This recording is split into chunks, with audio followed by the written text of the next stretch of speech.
I broke up with my boyfriend when I heard that my ex wasn't over me. I had been dating Matt for almost 3 years. And we had what I thought was a pretty solid relationship. We met during undergrad, fell in love, and built a life together. He was my best friend, my confidant, and the person I thought I would spend forever with. We had a lot in common. We both loved hiking, cooking together, and spending hours talking about our dreams and plans for the future. He had a way of making me feel seen.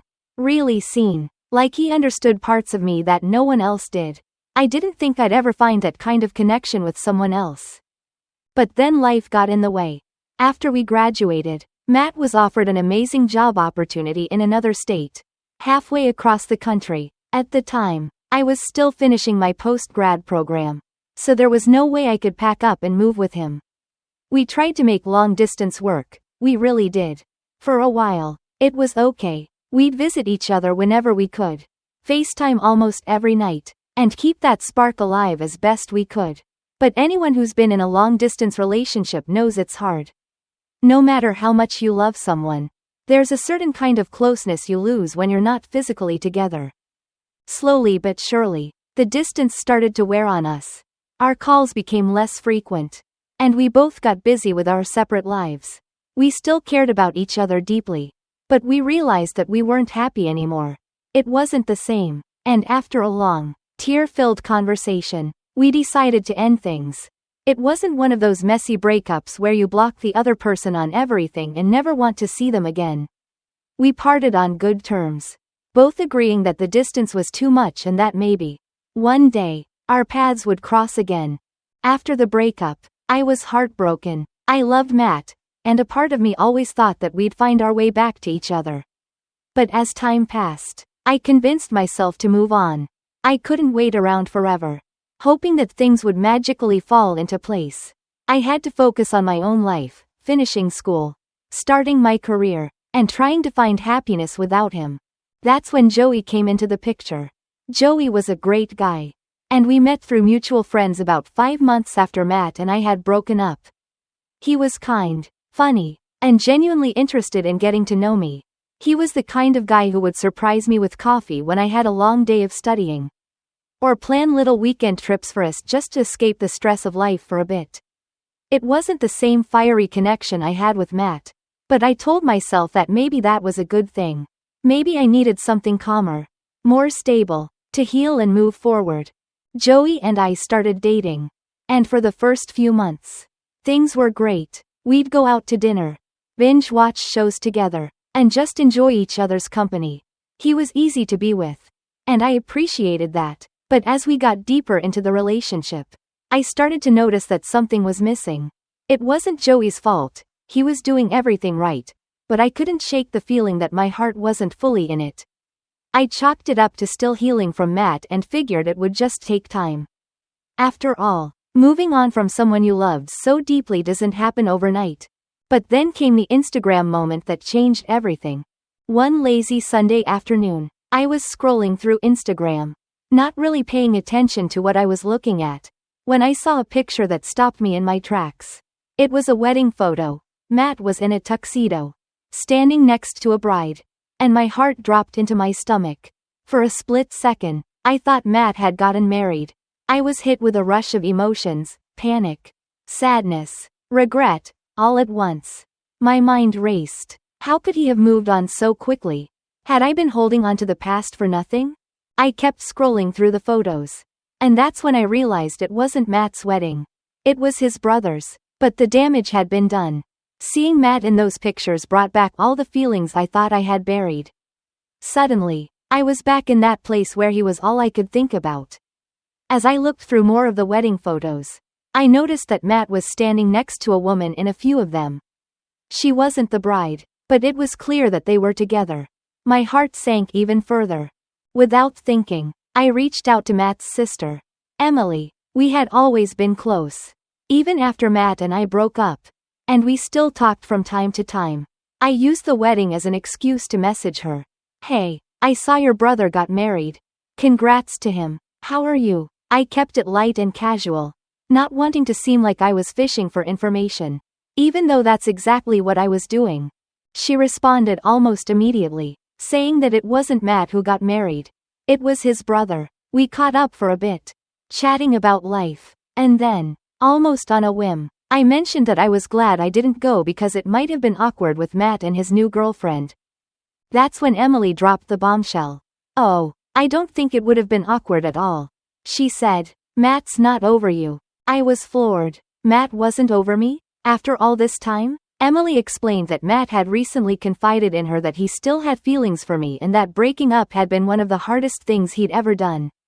She told me that he regretted it but didn't know how to reach out or if I would even want to talk to him. My mind was spinning. Here I was, thinking that Matt had moved on. And it turns out he was still thinking about me. Everything I had been trying to suppress for months came rushing back. Suddenly, all those feelings I had for Matt, the love, the connection, the future we had once imagined, they were all right there. Front and center. Emily mentioned that Matt was in town for the wedding and that if I wanted to see him, she could make it happen. I knew it was probably a bad idea, but I couldn't help myself. I had to see him.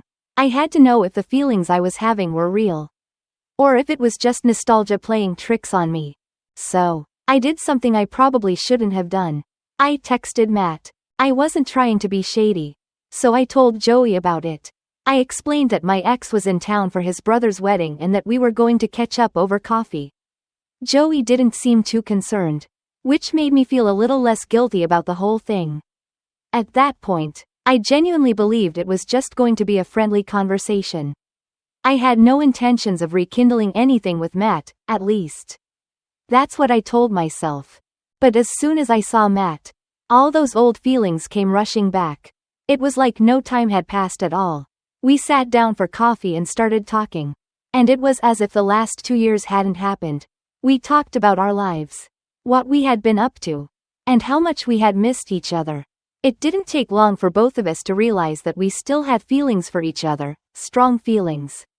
By the end of the conversation, we had pretty much decided that we wanted to give it another shot. Breaking up had been a mistake. And now that we were both in a place where we could make it work, we weren't going to let each other go again.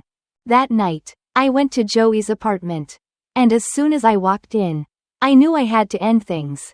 I couldn't keep dating him when my heart was somewhere else. Joey must have picked up on the vibe because the first thing he asked me was, "You didn't cheat on me, did you?" I assured him that nothing had happened physically. But I couldn't lie about my feelings. I told him that seeing Matt had made me realize that I wasn't fully invested in our relationship and that it wasn't fair to him for me to stay when I wasn't all in. Joey was hurt. Understandably so. He asked me if I was really going to throw away everything we had over one meeting with my ex. I told him it wasn't just about that one meeting. It was about realizing that I still had feelings for Matt and that it wouldn't be right to string Joey along when my heart wasn't in it. We both cried. And it was a painful breakup. Joey hadn't done anything wrong. And that made it even harder. He was a great guy. And I cared about him deeply. But I couldn't stay in a relationship where I wasn't fully committed. It wasn't fair to either of us. After we broke up, I started seeing Matt again. He had broken up with his girlfriend shortly after our coffee date. And we spent the next few weeks together before he had to go back to his state. It felt like we were picking up right where we left off. And I was happier than I had been in a long time. We talked every day, and soon after, I got a job offer in his city. I moved there a few months later. And though we didn't move in together right away, we started dating again, and things were great. I felt like everything was finally falling into place. But then the drama started. About a month after I moved, I posted a picture of Matt and me on Instagram, just a cute selfie of us at the park. I wasn't expecting anything out of the ordinary. But within minutes, Matt's ex-girlfriend commented on the photo, saying something snarky about how quickly we had moved on. I was ready to brush it off. But then Joey liked her comment and added his own passive-aggressive remark about how, suspiciously fast, things had progressed between Matt and me. I was stunned. It felt like I was back in high school, with people publicly airing their grievances on social media for everyone to see. I get it, breakups are hard. And no one likes being the person who gets left behind. But I didn't understand why they were so upset. Would it have been better if I had stayed with Joey while secretly harboring feelings for Matt? Would it have been more respectful if I had lied and kept seeing Matt behind Joey's back? In my mind, I had done the right thing by ending things with Joey as soon as I realized that my heart wasn't in it. It wasn't fair to him to stay in a relationship where I wasn't fully committed. But seeing those comments made me second-guess myself. Maybe I had moved on too quickly. Maybe I hadn't given Joey enough time to process things. Maybe I should have waited longer before getting back together with Matt. All these thoughts swirled around in my head. And for a while, I started to feel guilty about the whole situation. I knew Matt's ex was hurt. And I understood why. She probably thought that things were going well between them, only to find out that he still had feelings for me. That couldn't have been easy for her. And Joey? Well, I could see why he felt blindsided. Too. He had no idea that I was still thinking about Matt. And from his perspective, it probably seemed like I had dropped him out of nowhere to go back to my ex. But the more I thought about it, the more I realized that I had done the best I could in a messy situation. I didn't cheat. I didn't string Joey along. As soon as I realized that my feelings for Matt were still there, I ended things with Joey. It wasn't easy, and it wasn't clean, but I did what I thought was right. Would it have been better for everyone involved if I had pretended that my feelings for Matt didn't exist? I don't think so. At the end of the day, I followed my heart. And yeah, maybe that makes me the bad guy in Joey's eyes. Or in Matt's ex's eyes. But I couldn't live a lie. And I couldn't stay in a relationship where I wasn't 100% committed. I don't think that makes me a bad person. It just makes me human. Now, Matt and I are happy. And we're taking things one day at a time. I don't know what the future holds. But I'm excited to find out. And as for Joey and Matt's ex, I hope they both find happiness. Too. I really do. They deserve to be with people who love them fully. And I know that wasn't me. So, I hate it for breaking up with Joey when I heard that my ex wasn't over me? Maybe. But I don't regret following my heart. I am having an affair with a married woman. I love her. And we want to have children together. I never expected to find myself in this situation. Falling in love with a married woman wasn't part of any plan. And yet here I am, deep in the mess of an affair that's taken over my life in ways I never imagined possible. Her name is Lisa. She's everything I've ever wanted in a partner. And more than that, she's someone I can't seem to let go of, no matter how complicated things get. We met 2 years ago at a work conference. I'm 35, working as a project manager for a software company. And I travel a lot for my job. Lisa, 37, is a marketing executive at a tech firm. And we hit it off during one of those dull breakout sessions where everyone's pretending to be interested in some new industry trend. I don't know if it was the way she carried herself, confident, smart, and with this infectious laugh, or if it was the way we clicked almost instantly. Whatever it was, I knew right away that she was special. At first, it was just harmless flirting. We exchanged numbers after the conference and kept in touch, mostly through text messages. The conversations were innocent, but there was an undeniable connection. And we both felt it. I learned quickly that she was married. But she spoke about her husband, Mark, with a kind of detachment that made me wonder if there was something wrong in their relationship. Still, I didn't pry. It wasn't my business. And honestly, I didn't think anything would come of it. But then we saw each other again at another industry event a few months later. And that's when things change. We went out for drinks after the conference with a group of colleagues. And by the end of the night, it was just the two of us left. We sat in a dimly lit bar, talking for hours about our lives, our jobs, our dreams, and our disappointments. The more we talked, the more I felt like I had known her for years. There was an unspoken understanding between us. And before I knew it, I found myself leaning in to kiss her. She didn't pull away. That kiss opened the floodgates. We both knew it was wrong, but it felt so right in the moment. After that night, we couldn't stop thinking about each other. We started texting constantly, meeting up whenever we could. And eventually, we began an affair. I know it sounds terrible. And trust me, I've had plenty of moments where I've felt like a complete asshole for being part of this. But the truth is, I love her. I've never felt this way about anyone before. And I'm not sure I ever will again. Lisa has been married to Mark for almost 10 years. They don't have kids, which is something she's always wanted but never felt was right with him. She's told me countless times that their marriage has been on shaky ground for years. They've drifted apart, and she doesn't feel the connection with him that she once did. He's focused on his career, works long hours, and when he's home, they barely talk. They haven't been intimate in over a year, and she feels like they're more like roommates than husband and wife. She's tried to make it work with him, but the spark is gone, and she's just going through the motions. I guess that's where I come in. Being with me gives her something she hasn't felt in a long time: passion, excitement, a sense of being truly seen and understood. I know I shouldn't justify the affair, but the way she talks about her marriage, it's hard not to feel like I'm giving her something she desperately needs. And it's not just about the physical connection, though that's definitely there. It's deeper than that. We talk about everything: our hopes for the future, our fears, the things that keep us up at night. We've even talked about what it would be like to have a life together. And that's the hardest part. We want to be together, but there's this massive obstacle in the way: her marriage. Lisa isn't ready to leave Mark. At least not yet. She's afraid of what it will mean for her life, for their shared friends, for the image they've built as this successful couple. She's terrified of the fallout. And I get it. Divorce is messy, and it's not something you can undo once you've pulled the trigger. But it's killing me, waiting for her to make a decision, not knowing if she'll ever be able to leave him. What makes it even more complicated is that we've started talking about having kids together. It's something Lisa has always wanted, but Mark has been on the fence about. She's at the age where if she's going to have children, she needs to make a decision soon. We've talked about it in these long, late-night conversations, and I can tell how much she wants it. And the crazy thing is, I want it too. I never thought I'd be the type of guy who'd be ready to settle down and have kids. But with Lisa, it feels right. We've even fantasized about what it would be like to raise a family together. I picture us in this cozy house with a backyard, chasing after our kids, cooking dinner together, laughing as we try to navigate the chaos of parenthood. I know it sounds like a dream, and maybe it is, but it's a dream I can't shake. The problem is, none of this can happen unless Lisa leaves Mark, and right now, that feels like a long shot.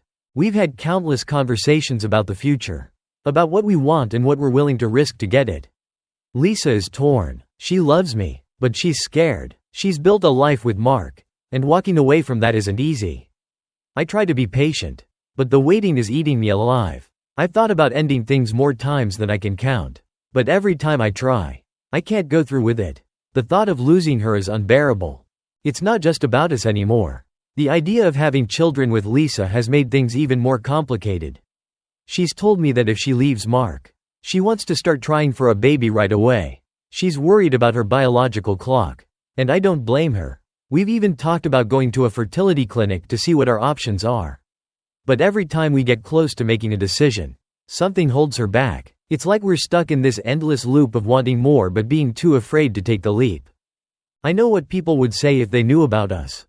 They'd say I'm a homewrecker, that I'm selfish for pursuing a relationship with a married woman, that I'm setting myself up for heartbreak. And maybe they're right, but when I'm with Lisa, none of that matters. What we have is real, and I can't walk away from it, no matter how much I've tried to convince myself that I should. Sometimes I wonder if I'm fooling myself, if this is all just some elaborate fantasy that will never come true. But then I see the way Lisa looks at me, the way she talks about our future, and I believe that maybe, just maybe, we can make it work. I want to be the man she builds a life with. I want to be the father of her children. I want to give her the happiness she deserves, the kind of happiness she hasn't had with Mark in years. But the truth is, I don't know if she'll ever be able to leave him. She's trapped in this life she's built, and even though she's miserable, walking away feels impossible for her. I try to be patient, to give her the time she needs to figure things out. But the longer this goes on, the more it eats away at me. How long can I keep living like this, waiting for her to make a decision that might never come? I don't have the answers. All I know is that I love Lisa, and I can't imagine my life without her. But I also know that something has to change. We can't keep living in this limbo forever. At some point, she's going to have to choose. And I just hope that when the time comes, she chooses me.